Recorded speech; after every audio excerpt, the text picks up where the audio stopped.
చెప్తా. నా నెత్తి మీద కొట్టేం చేశావు? మీ పేరు మార్చేసి ఓహో టీవీ వాడికి అమ్మేశాను. అదేంటయ్యా, అది వాళ్ళు తీసేసుకుని వేసేసుకుంటే వాళ్ళ పాపులారిటీ పెరిగిపోదు. చస్తే పెరగదు, ఉన్న పాపులారిటీ ఊడి మూత పడుతుంది. అంటే మన కథ అంత పవర్ఫుల్ అన్నమాట. ఓహో ఛీ, ఓహో వా టీవీ పేరు కదా. ఆహా. ఎక్స్క్యూజ్ మీ, ప్రతాప్ అంటే మీరే కదా? అవును. ఏ?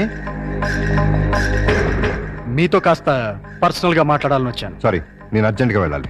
నేను కూడా చాలా అర్జెంట్ పని మీద వచ్చాను. రేపు కలుద్దాం. నా పేరు ముద్దు కృష్ణ. నేను ప్రియ మొగుణ్ణి. ఏంటి ఏమన్నా? నేను ప్రియ భర్తని, ఐ మీన్ మాజీ భర్తని.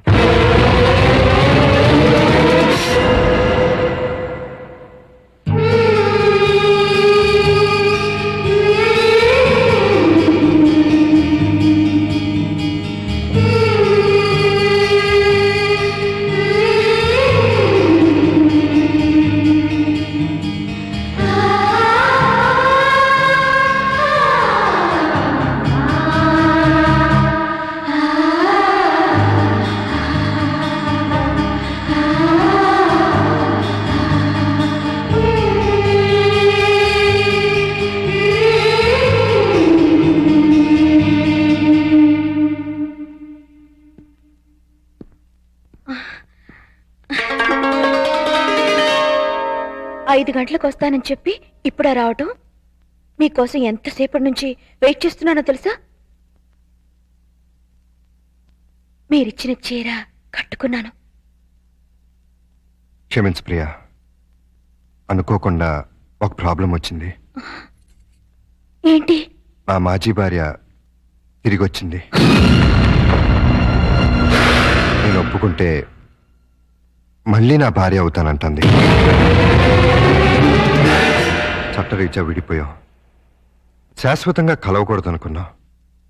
కానీ ఇప్పుడు తిరిగి నా జీవితంలోకి రమ్మనాలా బొమ్మనాలా, ఏం చేయాలో అర్థం కావట్లేదు.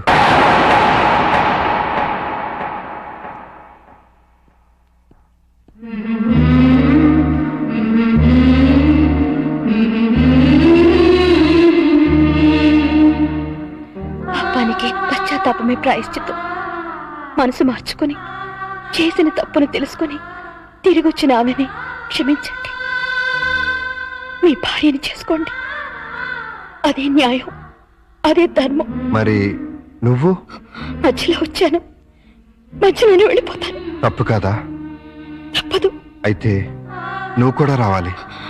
ఎక్కడికి? భార్యాభర్తల్ని కలపటానికి. ఏంటి ప్రియా, ఇందులో మోసం ఏముంది? మీ కాపురం నిలబెట్టాలని. కాపురం? అసలు వెదవతో కాపురం చేస్తారని ఎలా అనుకున్నారు? ఎలా ఊహించుకున్నారు? అంటే